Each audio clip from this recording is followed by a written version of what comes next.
পিসি, পিসি দেখো বর্ষা এসে গেছে। আমি তো বলেছিলাম না আষাঢ়ের প্রথম সপ্তাহতেই বৃষ্টি নামবে। দেখো আমার কথাই ঠিক হলো। ওই দেখো আম গাছটার পাতাগুলো কেমন ধুয়ে যাচ্ছে, কি সুন্দর মাটি থেকে উঠছে। টের পাচ্ছ পিসি? এই গন্ধটার জন্য আমি সারা বছর অপেক্ষা করি, তুমি জানো? হ্যাঁ রে, তুই যেভাবে রোজ আকাশ দেখে দেখে হিসেব করছিলি, মেঘও বোধহয় লজ্জা পেয়ে চলে গেছে। কিন্তু এত জোরে দৌড়ে এলি কেন? পা পিছলে গেলে তো সর্বনাশ হতো। কাদা মাটিতে খালি পায়ে দৌড়ানো কি ঠিক? একটু চটি পায়ে দিয়ে আসতে পারতি না?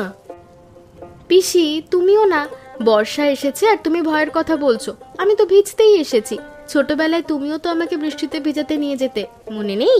তুমিও তো বলতে বর্ষার প্রথম বৃষ্টিতে ভিজলে সারা বছর অসুখ হয় না, সেটা ভুলে গেলে? মনে আছে, মনে আছে, সব মনে আছে। কিন্তু তখন তুই ছোট ছিলি, আমি পাশে থাকতাম, হাত ধরে রাখতাম। এখন তো বড় হয়েছিস, নিজের দৌড়ে চলে আসিস, কাউকে বলারও দরকার মনে করিস না। তা যাই বল, এই বৃষ্টির জলটা জমিয়ে রাখি, কাল রান্নায় কাজে লাগবে। বর্ষার জলে ভাত ফোটালে কেমন নরম হয় জানিস তো? জানি পিসি, তুমি প্রতি বছর বলো এই কথাটা, আমি মুখস্থ করে ফেলেছি। ঝিলিক, এই ঝিলিক, ভিজিস না তো, ঠান্ডা লেগে যাবে। এই মেয়ে, শুনছিস? সন্ধ্যায় আবার নাক দিয়ে জল পড়বে, তখন কে দেখবে বলতো? পিসি তুমি যতই ডাকো আমি এখন ভিজবই, ধরতে পারলে ধরো। দূর, এ মেয়ে একদম বদলায়নি, ঠিক ওর মায়ের মতো জেদি। ওর মাও ছোটবেলায় ঠিক এরকম ছিল, বললে শোনে না, নিজের খুশিতে চলে। যা ভিজ গিয়ে, তারপর সন্ধ্যায় হাঁচি দিলে আমার কাছে একদম আসবি না। আমি কিন্তু আদা দিয়ে তখন চা বানিয়ে দেব না। দেবে পিসি, তুমি সবসময় দাও, তুমি না দিয়ে থাকতেই পারো না, আমি জানি। চুপ কর তো, বেশি বুঝিস না, যা ভিজে আয়। ও পিসি, এই কচু শাকটা কি আজ রাতে রান্না হবে? আমি কিন্তু ইলিশ দিয়ে কচু শাক খেতে চাই। সেই যে গতবার বানিয়েছিলে, মুখে লেগে আছে এখনো। সেই স্বাদটা কেমন ঝাল আর তেতো মিলিয়ে অন্যরকম লাগে। আমার মা বানালে অমন হয়ই না, শুধু তোমার হাতেই হয়। ইলিশ? তোর মুখে কি ইলিশ ছাড়া অন্য কোনো মাছের নাম নেই? বর্ষাকালে ইলিশ পাওয়া অত সোজা নাকি? দাম শুনলে চোখ কপালে উঠবে। তবে হ্যাঁ, নিতাই কাকার ছেলে যদি বাজার থেকে আনে তাহলে দেখা যাবে। পিসি, তোমার কাছে সবকিছুর একটা নিয়ম আছে না? শাক তোলার নিয়ম, রান্নারও নিয়ম, ভাত বসানোরও নিয়ম। তোমাকে ছোটবেলায় কে এত শিখিয়েছিল গো, দিদিমা? আমার মা, তোর দিদিমা। বর্ষাকালে এই পুকুর পাড়ে আমরা দুজন আসতাম। উনি শাক তুলতেন আর আমি পুকুরে ব্যাঙাচি ধরতাম। ওই দেখ, ওই পাড়টা একটা কদম গাছ ছিল, এখন আর নেই, কেটে ফেলেছে কেউ। সেই গাছ থেকে ফুল পড়তো জলে, কেমন সুন্দর লাগতো দেখতে। সেই দিনগুলো আর ফিরবে না রে, কিন্তু তোকে দেখলে মনে হয় যেন সময়টা ঘুরে এসেছে। তুমি দিদিমাকে খুব মিস করো, তাই না? করি রে, এই পুকুর পাড়ে এলেই মনে পড়ে, মায়ের হাতের ছোঁয়া মনে পড়ে। উনি আমার মাথায় হাত বুলিয়ে দিতেন আর বলতেন, মাধবী, মানুষের জন্য কিছু করতে পারলে মনটা ভরে যায়। সে কথাটা আমি আজও মেনে চলি। পিসি, আমরা এবার বর্ষাটাকে মনে রাখবো তো? আমি চাই প্রতিটা বর্ষায় আমরা একসঙ্গে ভাবে থাকি, গল্প করি, শাক তুলি, বৃষ্টিতে ভিজি। এই স্মৃতিগুলো যেন হারিয়ে না যায়। আমি বড় হয়ে গেলেও, শহরে চলে গেলেও, এই পুকুর পাড়, এই বৃষ্টি, তোমার সঙ্গে এই সময়গুলো আমি কখনো ভুলবো না পিসি। হারাবে না রে, যতদিন তুই আমার কাছে আসবি ততদিন প্রতিটা বর্ষা নতুন গল্প নিয়ে আসবে। তুই আমার বর্ষাকালের সবচেয়ে প্রিয় বন্ধু, জানিস তো? তুই না এলেই বর্ষাটাই জমে না। ঘরে একা বসে বসে বৃষ্টি দেখি আর ভাবি, ঝিলিক থাকলে এখন দৌড়ে বেরিয়ে যেত। পিসি, তুমি আমাকে কাঁদিয়ে দেবে নাকি? থামো, আমার চোখে জল আসছে। কাঁদবি না, হাসবি। চল, শাক নিয়ে বাড়ি যাই, রান্না করতে হবে তো, নাকি সারাদিন এখানে বসে থাকবি? গোপাল, ওই যে দেখ, মাধবী দিদি আর ঝিলিক আবার পুকুর পাড় থেকে ফিরছে। ওদের দুজনকে দেখলে মনে হয় বর্ষাকাল মানে ওদের ঋতু। সারাদিন একসঙ্গে হাসি, গল্প, রান্না বান্না। আমার বউ যদি এতটা হাসি খুশি থাকতো, আমিও বর্ষাকালে এত কষ্ট পেতাম না। নিতাই কাকা, তুমি তো আবার ভাবিমাকে দোষ দিচ্ছ। ভাবিমা তো বলে তুমি নাকি বর্ষায় শুধু ঘুমাও, কাজ করো না। সকাল থেকে মাচায় বসে থাকো আর বলো আজকে মাঠে যাওয়া যাবে না, বৃষ্টি আসবে। এই ছেলে, বেশি বকিস না। বড়দের সম্পর্কে এত কথা বলতে নাই। আমি ঘুমাই না, আমি ভাবি। চাষার ভাবনা থাকে, বুঝবি না, বুঝলি? হ্যাঁ হ্যাঁ, ভাবনা, চোখ বুজে ভাবনা। মাধবী, তোমাকে আর ঝিলিককে না দেখলে মনে হয় বর্ষায় আসেনি এবার। আমরা মানে তোমরা দুজন না থাকলে গ্রামটা কেমন যেন ফ্যাকাশে লাগে। বৃষ্টি নামে ঠিকই, কিন্তু মজা হয় না। তোমাদের হাসির শব্দ না শুনে বর্ষার বৃষ্টিও বোবা লাগে। তোমার মুখে মধু নিতাই, কিন্তু আমি জানি তুমি আসলে আমাদের কাছ থেকে কচুর শাক নিতে চাইছো, আমাকে ভোলাতে চাইছো মিষ্টি কথায়, তাই না? একদম ধরে ফেলেছ। তবে শাকের চেয়ে তোমাদের দুজনের হাসি দেখে পেট ভরে যায়, সত্যি বলছি। এই গ্রামে তোমাদের মতো মানুষ আর কজন আছে বলো? যাও, বেশি তেল মেরো না, নে শাক নিয়ে যা। তোর বউকে বলেও আমি নাকি পাঠিয়েছি, তাহলে তোর ইজ্জত থাকবে। সেটাই ভালো হয়, ধন্যবাদ। নিতাই কাকা, তোমার জন্য আলাদা করে রেখেছি, কচি ডাঁটাগুলো দিচ্ছি। পিসি বলেছে এগুলোতে স্বাদ বেশি। আহা ঝিলিক মা, তুই তো আমার মেয়ের মতো। তোর বিয়েতে আমি কিন্তু প্রথম নিমন্ত্রণ চাই। কাকা, বিয়ের কথা বলো না এখন, পিসি রেগে যাবে। রাগ না, কিন্তু এত তাড়াতাড়ি বিয়ের কথা তুলো না নিতাই, ওকে আগে পড়াশোনাটা শেষ করতে দাও।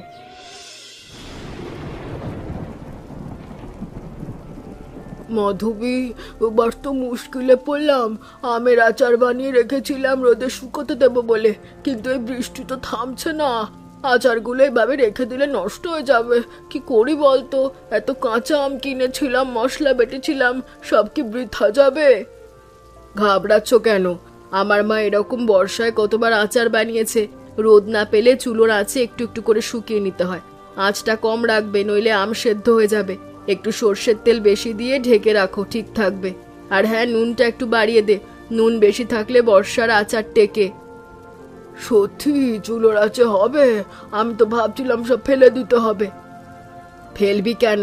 কোনো জিনিস সহজে ফেলে দিতে নেই, একটু বুদ্ধি খাটালেই সব কোঁচানো যায়। কাকিমা, তুমি চিন্তা করো না, আমি আর পিসি মিলে সব ঠিক করে দেব। দেখো, এই ছোট ছোট কাচের বয়ামগুলিতে ভাগ করে রাখলে ভালো হবে। একটা নষ্ট হলেও বাকিগুলো থাকবে। আর প্রতিটা বয়ামের মুখে একটা কাপড় বেঁধে দিলে একেবারেই বাতাস ঢুকবে না। তোমরা দুজনে না থাকলে আমি কি করতাম বলো? মাধবী, তোর এই ভাইজিটা খুব বুদ্ধিমতী, তোর মতোই পরোপকারী হচ্ছে দিন দিন, ঠিক তোর ছায়া। ওর মধ্যে ওর মায়ের গুণ আছে, আমি শুধু পথ দেখিয়ে দিই। পিসি, তুমি সব সময় মায়ের কথা বলো, কিন্তু আমি জানি তুমি আমাকে সবচেয়ে বেশি শিখিয়েছো। মা তো শহরে থাকে, আমি তোমার কাছ থেকেই শিখেছি। ঝুলুক ঠিক বলেছে মাধবী, তুমি ওর জন্য মায়ের মতোই। থাক থাক, বেশি বলে আমাকে কানাতে চাইছিস নাকি? সবাই মিলে চলো, আচারের কাজটা শেষ করি আগে।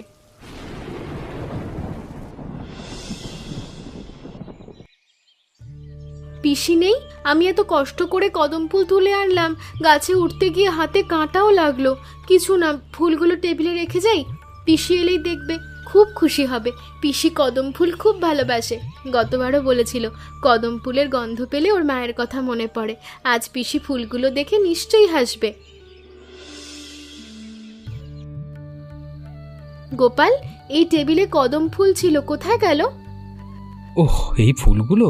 হ্যাঁ, পিসিমা বললেন পুজোর থালায় সাজিয়ে দিতে, আমি দিয়ে দিয়েছি। অনেক সুন্দর লাগছে পুজোর ঘরে। পিসিমা খুশি হয়েছেন, বললেন কে এনেছে জানি না, কিন্তু ফুলগুলো তাজা, পুজোয় দিলে ভালো হবে। কেন, কিছু হয়েছে? না, কিছু না। তুমি কি মন খারাপ করেছো? ফুল তো পুজোতেই দেওয়া ভালো, তাই না? ওপরওয়ালাকে দিয়েছে, খারাপ কি? হ্যাঁ, তা তো বটেই, পুজোতে দেওয়াই ভালো। তুমি কেন এমন করছো দিদি? তোমার মুখটা কেমন হয়ে গেল? কিছু হয়নি গোপাল, সত্যি আমি একটু ক্লান্ত, ঘরে যাচ্ছি। ঝিলিক, চা খাবি? আজ একটু আদা বেশি দিয়েছি তোর পছন্দ মতো, আজ একটু গুড়ও দিয়েছি, তুই তো চিনির চেয়ে গুড় বেশি পছন্দ করিস। কাল সন্ধ্যায় তুই কোথায় ছিলি? খুঁজেছিলাম, তোকে পাইনি। কমলার বাড়িতে গিয়েছিলাম, সেখানেও নেই। কোথায় ছিলি? নিতাইয়ের বাড়িতেও খোঁজ নিলাম, কেউ দেখেনি। ঘরে ছিলাম, একটু মাথা ধরেছিল। মাথা ধরেছিল? বৃষ্টিতে ভিজেছিস তো তাই? বলেছিলাম না ভিজতে, আজ থেকে একটু সাবধানে থাকবি। একটু তুলসী পাতা দিয়ে চা খা, মাথা ধরা সেরে যাবে।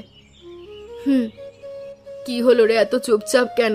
তোর মুখে তো কথার অভাব হয় না, সকাল থেকে একটা বাক্যও ঠিক মতো বললি না। আমি কি কিছু বলেছি তোকে? কিছু হয়নি পিসি, চা দাও খাই। ঝিলিক, আমার কাছে সব বলতে পারিস, জানিস তো। কিছু মনে থাকলে বল, আমি শুনবো। কিছু হয়নি পিসি, আমি একটু একা থাকতে চাই এমনি। কাকিমা, ঝিলিক দি আজ কেমন চুপচাপ। কালকে ওই কদম ফুল নিয়ে কিছু একটা হয়েছে মনে হয়। আমি কি কিছু ভুল করেছি? আমি তো পিসিমার কথা মতো ফুলগুলো পুজোয় দিয়ে দিয়েছিলাম। ঝিলিক দি কি ফুলগুলো পিসিমার জন্য এনেছিল? কদম ফুল? ঝিলিক কি ফুলগুলো পিসির জন্য এনেছিল আর তুই পুজোয় দিয়ে দিয়েছিস? বুঝেছি, ওর মন খারাপ হয়েছে। ওই ফুলগুলো পিসিকে খুশি করতে এনেছিল আর পিসি সেটা না জেনে পুজোয় দিয়েছে। ঝিলিকের মনে হয়েছে পিসি ওর কষ্টটাকে গুরুত্ব দেয়নি। কিন্তু পিসিমা তো জানতেনই না। আমিও বলিনি যে ঝিলিক দি এনেছে। সেটাই তো সমস্যা গোপাল। ভুল বোঝাবুঝি সবসময় না জানা থেকেই শুরু হয়। কিন্তু এটা এমন কিছু বড় বিষয় নয়। ওরা দুজন দুজনকে এত ভালোবাসে, এটুকু আর কদিন থাকবে। সময় দে, ঠিক হয়ে যাবে। তবে তুই একটু খেয়াল রাখিস, কেউ যেন বেশি কষ্ট না পায়। আমি কি পিসিমাকে বলে দেব? না, এখন না। ওরা নিজেরটা ঠিক বুঝে নেবে। নিজের কিছু জিনিস নিজের থেকে বোঝাই ভালো, অন্যে গিয়ে গোলমাল বাড়ে। সাবধানে সাবধানে, ধীরে ধীরে পা ফেলুন। সাঁকোটা খুব পিচ্ছিল আজকে। একটু ভুল হলেই জলে পড়ে যাবেন। পায়ের নিচে ভালো করে দেখে পা ফেলুন। গোপাল, তুই এখানে দাঁড়িয়ে আছিস বা বড় ভালো কাজ করেছিস। আমাকে একটু ধরে পার করে দে তো। চোখে ঠিক মতো কিছু দেখতে পাচ্ছি না। জল পড়ছে, বৃষ্টির জল চোখে ঢুকে যাচ্ছে। পিসিমা সাবধানে, আমার হাত ধরো, আমি পার করে দিচ্ছি। পেছনে ঝিলিক দিয়েও আসছে মনে হয়, ওকেও পার করে দেব। ঝিলিকও আসছে? কোথায়? ওই পেছনে। কিন্তু পিসিমা, ঝিলিক দি মনে হচ্ছে সাঁকো দিয়ে আসছে না, অন্য পথে যাচ্ছে, মাটির রাস্তা দিয়ে। অন্য পথে? ওদিক দিয়ে তো অনেক ঘুরতে হবে আর কাদা বেশি। ও কেন সাঁকো দিয়ে আসছে না? জানি না পিসিমা, বোধহয় সাঁকো পছন্দ করিনি আজকে, অথবা আমি ঠিক জানি না। ঠিক আছে, যাক, ও যেভাবে স্বচ্ছন্দ বোধ করে। কিন্তু ওকে একটু দেখিস গোপাল। ওদিকের পথটায় বর্ষায় খুব কাদা হয়, যদি কোনো সমস্যায় পড়ে। দেখবো পিসিমা, তুমি চিন্তা করো না। চিন্তা কি না করে পারি? ও আমার সব কিছু। নিতাই, আমাকে একটা কথা বলবি? ঝিলিক কি আমার ওপর কোনো কারণে অভিমান করেছে? গত দুদিন ধরে আমার সঙ্গে ঠিকমতো কথা বলছে না। আমি তো বুঝতে পারছি কিছু একটা হয়েছে। মাধবী দিদি, ঝিলিক তো ছোট মেয়ে, মানে বয়সে ছোট না হলেও এমনটা এখনো, মানে মনটা এখন নরম পাতলা। অভিমান করাটাও স্বভাব, তুমি তো জানো। তুমি কি এমন কিছু করেছো যেটা ওর মন ব্যথা পেতে পারে? একটু ভেবে দেখো তো। আমি তো তেমন কিছু করিনি, রোজকার মতোই ছিলাম। কচু শাক তুলেছি, আচার বানিয়েছি, পুজোর ঘর সাজিয়েছি। পুজোর ঘর? কদম ফুল? গোপাল কদম ফুল দিয়েছিল পুজোয়? সেগুলো কি ঝিলিক এনেছিল? গোপাল তো শুধু বলেছিল টেবিলে ফুল আছে। আমি বলে দিয়েছিলাম পুজোয় দিয়ে দিতে। ঝিলিকের কথা কেউ বলেনি তো। এবার বোধহয় ধরতে পারছো। দেখো দিদি, ঝিলিক হয়তো ফুলগুলো তোমাকে খুশি করতে এনেছিল, তোমাকে দিতে চেয়েছিল, তুমি সেটা না জেনে পুজোয় দিয়ে দিয়েছো। ও ভেবেছে তুমি ওর ভালোবাসাটাকে গুরুত্ব দাওনি। কিন্তু আমি তো সত্যিই জানতাম না। ও একটুও বললো না যে ও এনেছে, চুপচাপ রেখে গেছে। আমি ভেবেছি কেউ হয়তো পুজোর জন্য এনে রেখেছে। বন্ধুত্বে অভিমান থাকেই, কিন্তু বেশি দিন রাখতে নেই। তুমি বড়, তুমি এগিয়ে যাও। ঝিলিক তো তোমাকে ভালোবেসেই ফুল এনেছিল। ও চেয়েছিল তুমি খুশি হও, ও চেয়েছিল তুমি বোঝো যে ও তোমার জন্য ভাবে। সেটা তুমি বুঝতে পারলেই সব ঠিক হয়ে যাবে। তুমি পারবে দিদি। তুমি ঠিক বলেছো নিতাই, আমাকে কিছু একটা করতে হবে। ঝিলিকের কাছে যেতে হবে, কিন্তু শুধু কথায় নয়, এমন কিছু করতে হবে যাতে ও বুঝতে পারে আমি ওকে কতটা ভালোবাসি। ঝিলিক, তুই এই আলুগুলো ছাড়িয়ে দে তো মা। খিচুড়িতে একটু আলু দিলে স্বাদ জমে। আর এই বেগুনটা কেটে রাখ, ভর্তা বানাবো। আর সবাই মিলে খাবো। বৃষ্টির দিনে খিচুড়ি ভর্তার চেয়ে ভালো আর কি আছে? হ্যাঁ কাকিমা, দিচ্ছি। মা, তোর কি পিসির সাথে কিছু হয়েছে? দুদিন ধরে দেখছি তোরা দুজন কেমন আলাদা আলাদা। আগে তো এক মুহূর্ত আলাদা থাকতিস না, এখন দেখছি একজন আরেকজনের পেছনে পেছনে। কিছু হয়নি কাকিমা, আমার একটু মন খারাপ তো এমনি। সবসময় কি হাসি খুশি থাকা যায়? যায় না মা, সেটা ঠিকই, কিন্তু মন খারাপের কারণটা কাউকে বললে মন হালকা লাগে, জমিয়ে রাখলে মন ভারী হয়। পরে বলবো কাকিমা, এখন না। কমলা, মশলাটাকে আমি বেটে দেবো? মুসলটা কোথায়? ওই তো ঝিলিকের পাশে রাখা। ঝিলিক, মুসলটা একটু দিবি? নাও পিসি। ধন্যবাদ রে। মাধবী, আজ খিচুড়িতে 5 ফোড়ন দেবো নাকি কালো জিরে? 5 ফোড়ন দে, ঝিলিকের পছন্দ। ও তো 5 ফোড়ন ছাড়া কিছু খায় না। পিসি, তুমি মনে রেখেছো? তোর কোন জিনিসটা আমি ভুলি? তোর পছন্দ অপছন্দ সব আমার মুখস্থ। চিনির চেয়ে গুড় ভালোবাসিস, ভাত একটু শক্ত পছন্দ, ডাল একটু পাতলা চাস, মাছের মাথাটা বেশি ভালোবাসিস, সব মনে আছে। পিসি। বলবি কিছু? না, এমনি। পিসিমা, পিসিমা, রামধনু উঠেছে। কি সুন্দর, 7টা রং একদম পরিষ্কার দেখা যাচ্ছে। এত বড় রামধনু আমি আগে কখনো দেখিনি। তুমি বাইরে আসো, দেখো। আসছি গোপাল, আসছি। তুই একটু দাঁড়া, আমার একটা কাজ শেষ করি। পিসিমা, তুমি কি করছো ঘরে? ওটা কি সেলাই করছো? রামধনু চলে যাবে তো। রামধনু পরে দেখবো, এটা আগে শেষ করি। জিরিকের জন্য একটা ছোট ব্যাগ বানাচ্ছি। বর্ষায় ওর বইগুলো ভিজে যায়, ওর এই ব্যাগে রাখলে জল ঢুকবে না। এই কাপড়টা মোম দিয়ে মাখানো, জলে নষ্ট হয় না। আমার মা আমাকে শিখিয়েছিল কিভাবে এই কাপড় বানাতে হয়। বাহ, কি সুন্দর! কদম ফুলের নকশাও কেটেছো। ঝিলিক দি খুব খুশি হবে। তবে পিসিমা, তুমি কদম ফুলের নকশা কেন দিলে? কারণ ঝিলিক কদম ফুল ভালোবাসে, আর ও আমার জন্য কদম ফুল তুলে এনেছিল, সেটা আমি জানতে পেরেছি। খুশি হলেই হয়। ও আমার ওপর একটু অভিমান করেছে, সেটা আমি বুঝতে পেরেছি। এই ব্যাগটা আমার ক্ষমা চাওয়ার একটা উপায়। কিন্তু গোপাল, তুই কাউকে বলবি না, আমি ওকে নিজে দেব। পাক্কা কথা, কাউকে বলবো না। মুখে তালা দিলাম। তোর মুখে তালা থাকে না সেটা আমি জানি, তবু বলে রাখলাম। এবার থাকবে পিসিমা, পাক্কা প্রমিস। ঝিলিক দি, তোমার কি এখনো মন খারাপ? 2 দিন ধরে দেখছি তুমি আর পিসিমার সঙ্গে আগের মতো হাসো না, কথা বলো না। আমি কি কিছু ভুল করেছিলাম ওই কদম ফুলের ব্যাপারে? তুমি যদি আমাকে বলতে যে ফুলগুলো তোমার, আমি কখনোই পুজোই দিতাম না। না গোপাল, তুই কিছু ভুল করিসনি। আমি বোকার মতন মন খারাপ করেছি। ফুলগুলো পুজোয় দেওয়া ঠিকই হয়েছে, ভগবানকে দেওয়াই তো উচিত সবচেয়ে সুন্দর। আমি শুধু চেয়েছিলাম পিসি জানুক যে আমি ওটা এনেছি। ওর মুখে একটু হাসি দেখতে চেয়েছিলাম। বোকামি, তাই না? বোকামি না দিদি, ভালোবাসা। তুমি পিসিমাকে ভালোবাসো বলেই ফুল এনেছিলে, সেটা তো খুব সুন্দর জিনিস। আচ্ছা দিদি, তুমি জানো পিসিমা কিন্তু তোমার জন্য। পিসি, কি বলছিস বল? পিসিমা আমাকে বলতে মানা করেছিল, কিন্তু আমি আর পারছি না, বলে ফেলছি। পিসিমা তোমার জন্য একটা ব্যাগ সেলাই করেছেন, পুরনো কাপড় দিয়ে মোম মাখানো, যাতে জল না ঢোকে, তাতে কদম ফুলের নকশা কাটা। তোমার বই যাতে বৃষ্টিতে না ভেজে, সেজন্য। পিসিমা নিজে দিতে চেয়েছিলেন, কিন্তু আমার মুখ আর বন্ধ থাকলো না। পিসিমা বলেছিলেন এটা ওর ক্ষমা চাওয়ার উপায়। তুমি আমাকে মেরো না কিন্তু, পিসিমা জানলে আমার খুব বকবে আমাকে। পিসি আমার জন্য ব্যাগ বানিয়েছে কদম ফুলের নকশা দিয়ে? কদম ফুল? পিসি তাহলে জেনেছে আমি ফুল এনেছিলাম, আর ও নিজে থেকে চুপচাপ আমার জন্য ব্যাগ সেলাই করছে। আমি কি করেছি গোপাল? আমি পিসির সঙ্গে কথা বলিনি, এতদিন মুখ ফুলিয়ে থেকেছি, আর পিসি চুপচাপ আমার জন্য এত কিছু করেছে। আমি কত ছোট মনের, কত বোকা। পিসি কত বড় মনের মানুষ, আর আমি কত সংকীর্ণ। তুমি কাঁদছো? কেঁদো না দিদি, আমি সহ্য করতে পারি না। কাঁদছি না রে, চোখে ধুলো পড়েছে। তুই চুপ কর, আমাকে যেতে দে। আমি এখনই পিসির কাছে যাব। ঝিলিক ছোটবেলা থেকে আমার কাছে বর্ষায় আসতো। ওর বাবা মা শহরে থাকে, ও গ্রামে এসে আমার সঙ্গে থাকতো। প্রতি বছর আষাঢ় মাস আসতে না আসতেও চলে আসতো ব্যাগপত্র নিয়ে। আমি ওর মনের কথাটা বুঝতে পারলাম না, এটা আমারই ভুল। ও আমাকে ফুল দিতে চেয়েছিল, আমি তা বুঝতে পারিনি। বড় হলেই কি সব বোঝা যায়? মনে হয় না। পিসি। ঝিলিক, তুই এখানে? পিসি, আমি তোমার সঙ্গে যেরকম ব্যবহার করেছি গত কদিন, আমি তার জন্য খুব লজ্জিত। তুমি আমার কদম ফুলের কথা জানতে না, তুমি কোনো ভুল করনি। আমি নিজেই বোকার মতো অভিমান করে বসেছিলাম। আমি কত ছোট আর তুমি কত বড়। তুমি আমাকে ক্ষমা করো পিসি, প্লিজ। আমি আর কখনো এমন করব না।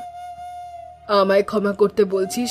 আমি তো তোর কাছে ক্ষমা চাইতে চেয়েছিলাম। তোর জন্য তুলে আনা ফুলগুলো আমি না বুঝেই পুজোতে দিয়েছি, সেটা আমার ভুল। তুই আমাকে ফুল দিতে চেয়েছিলি আমার হাতে, আর আমি সেটা না জেনেই অন্য জায়গায় দিয়েছি। এটা আমার অবহেলা। পিসি, ফুল তো পুজোতেই যাওয়া উচিত ছিল, সেটা তো ঠিকই হয়েছে। আমি ভুল করেছি, এত ছোট একটা ব্যাপারে এত অভিমান করেছি। আর তুমি তুমি আমার জন্য ব্যাগ বানিয়েছো কদম ফুলের নকশা দিয়ে। গোপাল আমাকে বলেছে ও আর চেপে রাখতে পারেনি। তুমি জানতেও বলবে, তাই না? জানতাম ওর মুখে তো তালা থাকে না, কিন্তু ভালোই হয়েছে ও বলেছে, নইলে হয়তো আরো কদিন তোর সঙ্গে কথা হতো না। এই নে তোর বর্ষাকালের উপহার, এতে তোর বইগুলো রাখবি, ভিজবে না। আর এই কদম ফুলের নকশাটা দেখ, এটা আমি তোর কথা ভেবেই কেটেছি। তুই যখন কদম ফুল তুলে আনিস আমার মনে হয় তুই আমার কাছে পুরো বর্ষাটাকেই নিয়ে আসিস। বৃষ্টি, মেঘ, মাটির গন্ধ সব যেন তোর সঙ্গে সঙ্গে আসে। পিসি, আমি তোমাকে এত ভালোবাসি। তুমি জানো না আমি তোমায় কতটা ভালোবাসি। তোমার ওপর আর কখনো অভিমান করব না। তুমি যা করো সব আমার জন্যে করো, সেটা আমি জানি। আমি বোকা, সেই বুঝতে পারিনি। অভিমান করবি, আবার করবি, সেটাই স্বাভাবিক। অভিমান না থাকলে ভালোবাসার স্বাদ থাকে না। কিন্তু মনে রাখবি, অভিমানের চেয়ে ভালোবাসা সবসময় বড়। অভিমান ছোট মেঘের মতো একটু পরেই কেটে যায়, কিন্তু ভালোবাসার বৃষ্টির মতো বারবার ফিরে আসে। আর আমি সব সময় তোর পাশে আছি, থাকবো। পিসি, তুমি শুধু আমার পিসি নও, তুমি আমার মা, আমার বন্ধু, আমার সব কিছু। আর তুই আমার বর্ষা, আমার রোদ, আমার কদম ফুল।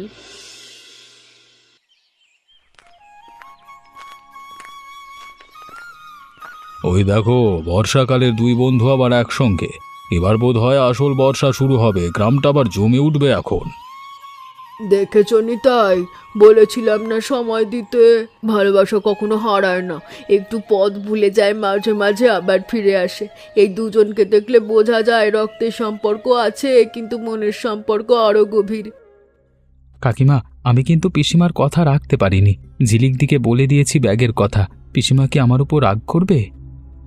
মাধবী রাগ করবে না রে, ও জানতো তুই বলে দিবি, ওই জন্যই তোকে বলেছিল। ও চালাক, তুই বুঝতে পারিসনি। তাই নাকি? পিসিমা তো আমাকে বোকা বানিয়ে দিল। পিসি দেখো কি সুন্দর, বৃষ্টির পরে রোদটা কেমন আলাদা লাগে, তাই না? যেন সবকিছু নতুন করে শুরু হচ্ছে। গাছের পাতাগুলো কেমন চকচক করছে, পাখিগুলো কেমন খুশি খুশি ডাকছে। মনে হচ্ছে পুরো পৃথিবীটা গোসল করে পরিষ্কার হয়ে গেছে।